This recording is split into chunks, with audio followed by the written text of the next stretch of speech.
नए साल पर भोपाल को यूनियन कार्बाइड के जहरीले कचरे से राहत मिल तो गई, लेकिन इंदौर व पीतमपुर में अब यह कचरा चिंता का विषय बन चुका है। यूनियन कार्बाइड के 337 टन जहरीले कचरे को निष्पादन के लिए पीतमपुर शिफ्ट कर दिया गया, जिससे यहां विरोध प्रदर्शन तेज हो चुका है। पीथमपुर की जनता ने जमीनें दी, पीथमपुर की जनता से जमीनें छीनी गई।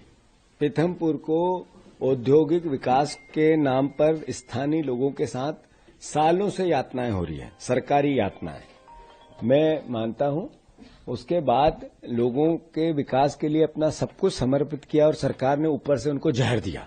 ये जितनी निंदा की जाए सरकार की कम है। यूनियन कार्बाइड का कचरा एक दिन रात में उठाना, चुपचाप आनन फानन, ये एक तरह का षड्यंत्र था। जहां तक प्रश्न है राम की कंपनी का, राम की कंपनी से कितना नुकसान हुआ आसपास के क्षेत्रों पे, अगर वहां प्रत्यक्ष रूप से जाओ तो पता चलता है। हर गांव में लगभग 15 से 20 आपको लोग मिलेंगे कैंसर, किडनी और हार्ट के पेशेंट। बच्चों की ग्रोथ रुकी हुई है, पीने का पानी नहीं है, फसलें नहीं होती, उत्पादन नहीं होता फसलों का। 10 किलोमीटर के आसपास के रेडियस में अभी ये कचरा नहीं जला, जो पहले का डिस्पोजल, औद्योगिक डिस्पोजल है वो जलता है, उसी से ये असर है। तो इस कचरे का कैसा होगा, ये सवाल है। दूसरा, हमने मोहन यादव जी से आग्रह किया आज से 1 महीने पहले, बार बार किया, हर बार किया। विपक्ष का अध्यक्ष हूं मैं कांग्रेस पार्टी का, इस नाते उनने इस बात को गंभीरता से नहीं लिया। हमारे जो आग्रह को उनने नहीं माना, पर उनने कचरा हटाने के पीछे की जो कहानी है उसको प्रतिसाद किया, भूमाफियाओं को संरक्षण दिया।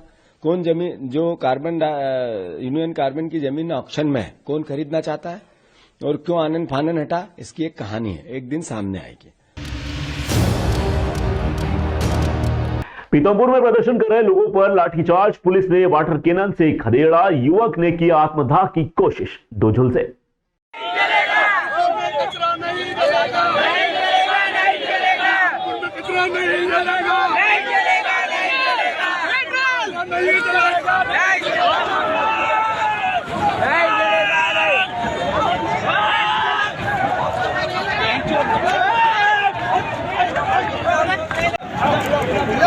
में कचरा नहीं चलेगा, नहीं चलेगा।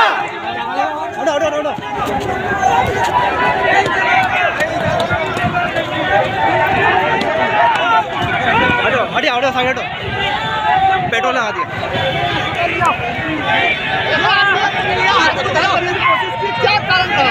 कचरे को लेकर मैंने करा। और सभी प्रकार की टीमें, जैसे केंद्रीय प्रदूषण नियंत्रण बोर्ड, मध्य प्रदेश प्रदूषण नियंत्रण बोर्ड और अन्य लोगों की उपस्थिति में इस प्रकार से इस कचरे का निपटारण किया जाए।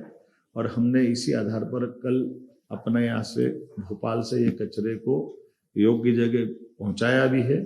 और मुझे इस बात का संतोष है कि अभी तक की हमारी सारी गतिविधियों में जो हमने निर्णय किया था वो शांतिपूर्वक रहा। पूरा प्रदेश का कहीं भी किसी प्रकार की कष्ट हो जाए, ये हमारे सबके लिए विषय रहता है।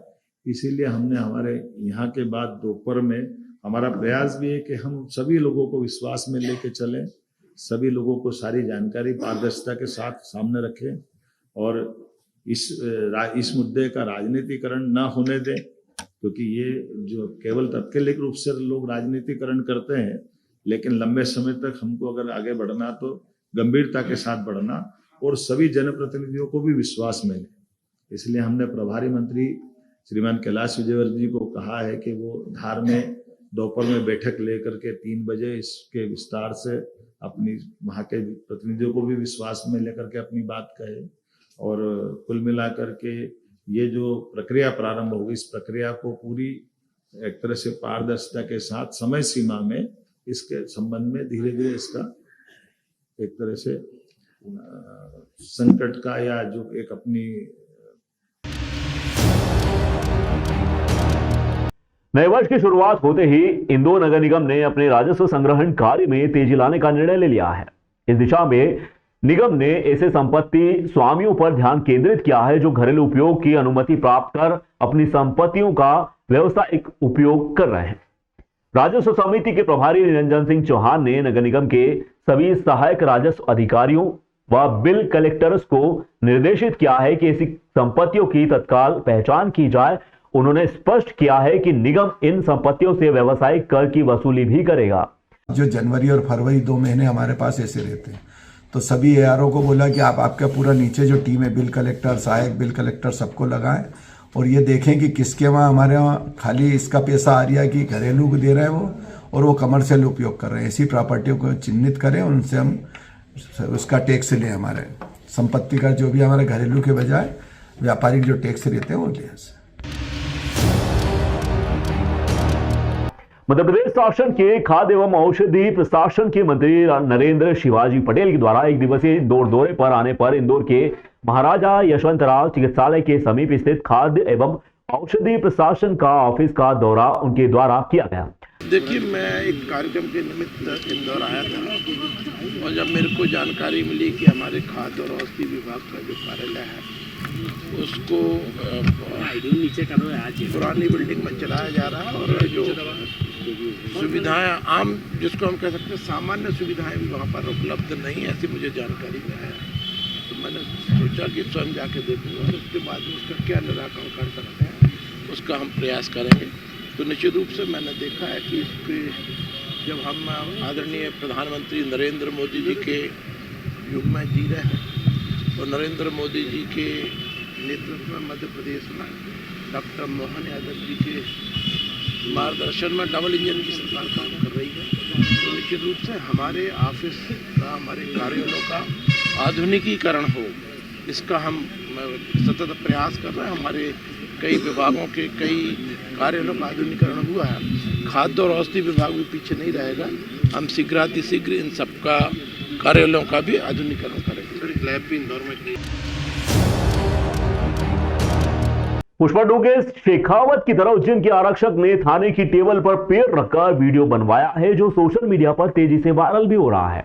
सोशल मीडिया पर एक वीडियो काफी तेजी से वायरल हो रहा है। इस वीडियो में पुष्पा 2 के प्रति दीवानगी को देखा जा सकता है, जहां उज्जैन जिले के महिपुर रोड थाने में पदस्थ पुलिस आरक्षक रणबीर सिंह ने बिल्कुल पुष्पा के एसपी शेखावत की तरह गंजे होकर पुलिस की वर्दी में थाने की टेबल के ऊपर पैर रखकर सोशल मीडिया पर वीडियो बनाया, जो तेजी से वायरल भी हो रहा है। अब देखते हैं कि एसपी प्रदीप शर्मा क्या कार्रवाई इस पर करते हैं। गाड़ी मेहनत गड़ी बनने इन हाथों से जाल बिछाया उन्हें पकड़ने के वास्ते। बाज की तरह आया, झपट कर ले गया। नथुलाल जी, उसने मारे को ऐसी चोट पहुंचाई है कि उसके बारे में सोचूं भी ना तो कान बजते हैं। रिपीट में वो आ जाती है, पुष्पा पुष्पा पुष्पा पुष्पा पुष्पा पुष्पा पुष्पा पुष्पा। उज्जैन में उच्चतर माध्यमिक शिक्षक भर्ती 2023 के सेमेस्टर में पद वृद्धि करने को लेकर शिक्षकों ने उज्जैन में विरोध प्रदर्शन किया। यह प्रदर्शन दिल्ली व भोपाल में पहले ही किया जा चुका है, लेकिन शिक्षकों की मांगों को अभी तक नहीं माना गया। प्रदर्शनकारी शिक्षकों ने रेलवे स्टेशन से दंडवत यात्रा निकालकर वहां महाकाल के दरबार में ज्ञापन सौंपा। उन्होंने टावर चौक पर भारत की पहली महिला शिक्षिका सावित्रीबाई फूले का चित्र रखकर प्रदर्शन किया। वहीं अनिश्चितकालीन धरना व रामघाट पर जल सत्याग्रह करने की घोषणा की। शिक्षक बबीता शर्मा ने बताया कि पद वृद्धि को लेकर उन्होंने पिछले 1.5 वर्षों से कई जगहों पर प्रदर्शन किया, लेकिन अभी तक उनकी मांगों को नहीं माना गया। उन्होंने कहा कि वे अपने अधिकारों के लिए लड़ रहे हैं, न कि किसी से भीख मांग रहे हैं।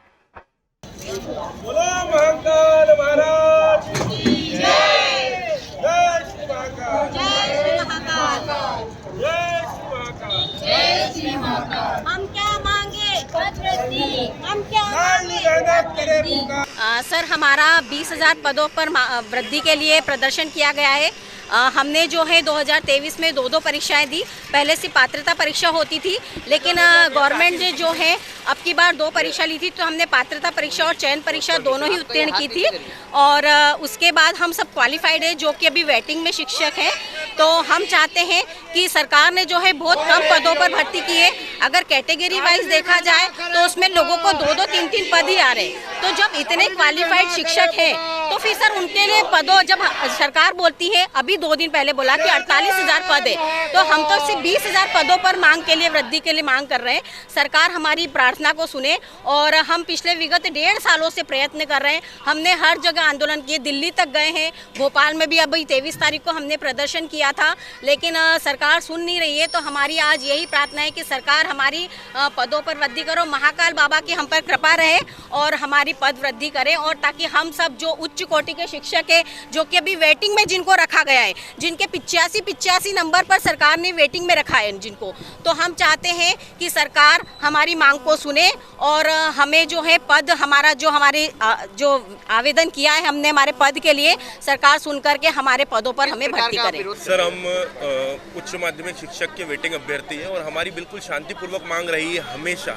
और आज हम बाबा महाकाल की नगरी में आए हैं और बिल्कुल ये मानते हैं कि बाबा महाकाल हमारी मांग को सुनेंगे। और मुख्यमंत्री जी, जो माननीय मुख्यमंत्री हैं, वो खुद पढ़े लिखे हैं, PhD हैं, और इसीलिए हम यहाँ पर आए ताकि उनकी जो हमारी बात है उनको सीधी तौर पे वहाँ पर पहुँच पाए, हमारी विनती वो स्वीकार करें। और आज ही हम अपना आंदोलन अगर खत्म कर देंगे, अगर वो हमारी बात आज ही बोल देते कि हाँ हम पदवृद्धि कर रहे हैं, क्योंकि हम लोग भी आंदोलन या इस तरह की चीज़ें नहीं करना चाहते, लेकिन हम बिल्कुल मजबूर होकर हाथ जोड़कर आपसे निवेदन कर रहे हैं कि आप हमारी मांग को सुन लीजिए। हम किसी तरह से कुछ भी ऐसा नहीं करना चाहते जिससे कोई शासन प्रशासन को नुकसान हो। कितने शिक्षक हैं और क्या आज प्रदर्शन किस तरह से कर रहे हैं? लगभग हम 20,000 वेटिंग शिक्षक हैं और 20,000 पदों की मांग कर रहे हैं, क्योंकि अभी जो गजट जारी हुआ है 27 दिसंबर को और 6 दिसंबर को, उसमें लगभग 58,724 पद बताए गए वर्ग 1 के जो रिक्त पड़े। हम केवल 20,000 मांग रहे हैं। कंटेनर में लोड हुआ यूनियन कार्बाइड का जहरीला कचरा कंटेनर पीतमपुर के लिए हुआ रवाना। पीतमपुर ले जाया जा रहा है कचरा। 250 किलोमीटर लंबा ग्रीन कॉरिडोर बना गोदाम में रखा 337 मीट्रिक टन जहरीला कचरा नष्ट किया जाएगा। जहरीला कचरा 12 कंटेनर में लोड हुआ। एक कंटेनर में एवरेज 30 टन कचरा भरा गया। इस काम में 200 से ज्यादा मजदूर लगे, भारी पुलिस बल मौजूद। यादाद पुलिस ने प्लान बनाया। जहरीले कचरे को कंटेनर के सहारे कड़ी सुरक्षा से ले जाने की तैयारियां हुई। कंटेनर के साथ एम्बुलेंस, पुलिस, फायर, दमकलें साथ में चल रही थी। मानी दुर्घटना के दृष्टि से बहुत ही महत्वपूर्ण थी और आज का दिन उसके अवशिष्ट पदार्थों को नष्ट करने की दिशा में एक बड़ा ही निर्णायक दिन है। खासतौर पर इसके अवशिष्ट पदार्थों को निर्धारित SOP के अंतर्गत नष्ट करने के लिए यहाँ से लिए जाएंगे। इसमें उच्चतम मापदंडों का पालन सुनिश्चित किया जाएगा। हालांकि इसमें किसी भी तरह की परिस्थिति या पर्यावरण की दृष्टि से किसी भी तरह का वर्तमान परिवेश में कोई खतरा नहीं है, लेकिन इसके लिए SOP तय की गई है और इस पूरी प्रक्रिया को सुनिश्चित करने के लिए खासतौर पर मार्ग में किसी तरह का अवरोध न हो, पुलिस बल भी लगाया गया है। एक अतिरिक्त पुलिस अधीक्षक स्तर के अधिकारी इस पूरे काफिले के साथ रहेंगे। लगभग 30 से ज़्यादा वाहन हैं इस पूरे काफिले में होंगे और एक पर्याप्त सुरक्षा व्यवस्था सुनिश्चित की गई है ताकि ये सुचारू रूप से अपने गंतव्य तक पहुँच सके। किसानों को सौंफ के कम दाम मिलने से किसान हुए नाराज। किसानों से चर्चा कर रही थी, तभी किसानों ने कहा कि गंदवानी मंडी में जितने भी व्यापारी आए हुए हैं उन सब व्यापारियों ने आपस में समझौता कर लिया है। हमारी सौंफ कोई 80 रुपए में मांग रहा है तो कोई 100 रुपए में, 110 से ऊपर तो कोई जा ही नहीं रहा। जब मंडी की बोली लगी थी तब सौंफ का भाव 361 रुपए किलो के हिसाब से बोली लगाई गई। हम यह चाहते हैं कि हमें कम से कम 150 से लेकर 180-200 तक मिलना चाहिए, लेकिन जब हमारे कौशिक पंडित ने इस बारे में बात की तो मंडी सचिव जुबान सिंह जामोद, वहीं सहायक ग्रेड टीम मुकुट सिंह धारवे ने कहा, हम व्यापारी को बुलवाते हैं, सभी से चर्चा करते हैं। इसके बाद में मंडी में सौंफ 140 से लेकर 170 तक खरीदी। किसानों ने कहा, आखिर हमको कब तक व्यापारी लूटेंगे, हम वैसे ही परेशान हैं क्योंकि हमें हर चीज का खर्चा लगता है। खेती में किसानों का कहना था कि यही सौंफ बड़वानी में हमको कम से कम 200 के आसपास मिल जाते। बड़वानी के ही व्यापारी खरीदते। यहां पर भी बड़वानी, उमरबंद, धामनोद, बकानेर, मनावर के व्यापारी आते हैं खरीदी करने के लिए और हम यह चाहते हैं कि जिसका लाइसेंस है वही व्यापारी यहां पर सौंफ मंडी में सौंफ खरीद करें। व्यापारी को मैं बताता हूँ, अच्छी क्वालिटी का भाव ठीक मिलेगा। खराब जैसे सूखी है, खराब है, अच्छा तो भाव अच्छा ढूंढो तो कहीं मिलना नहीं मिले ना, वो हम भी नहीं दे सकते। वो तुम साथ में हो नहीं तो अच्छा माली तो वो तो 150 में न मांग रहे, अच्छा वाला लेना चाहिए 150 से ऊपर 150 में न मांग रहे। वो माल ना वो खराब दिख रहा है, देखो चल के देखो उसमें वही माल 180 में मांग रहे तो किस हिसाब से देना? सर इनका कहना कि ये कि एक ही ढेर पर वही 80 रुपए वाली भी उसी ढेर में डाल रहे, 120 वाली भी एक ही ढेर में। भाव कम ज्यादा करके ले रहे, बहुत परेशान है व्यापारी तो पाला करेगा हल्की। नहीं वो हम नहीं कहेंगे, भाव में रखना चाहिए, भाव हमको मिलना चाहिए सर। बहुत करना चाहिए भाव में बोलते हैं हम। बोलो बोलो इनको बुला के।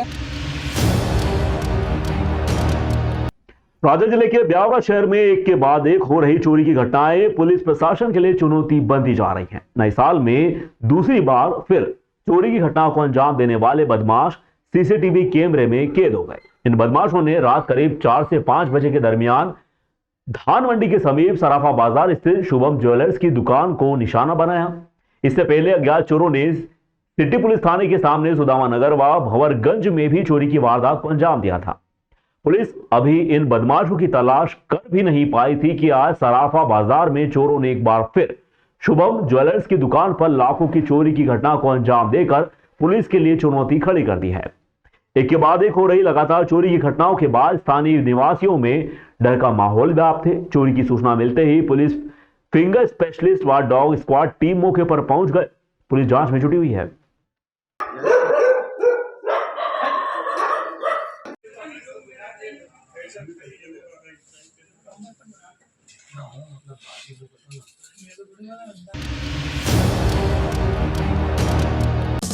देश विदेश गांव शहर सब पे नजर, सबकी खबर, नया रूप है नए है रंग, सबको समेटे अपने संग। आपका अपना शहर का सपना दैनिक अवंतिका, दैनिक अवंतिका, दैनिक अवंतिका। राजनीति फिल्मी बातें सब कुछ ही हम इसमें पाते, घर होटल ऑफिस या दफ्तर, क्लर्क प्यून या हो फिर अफसर, सबका चहेता सबका प्यारा दैनिक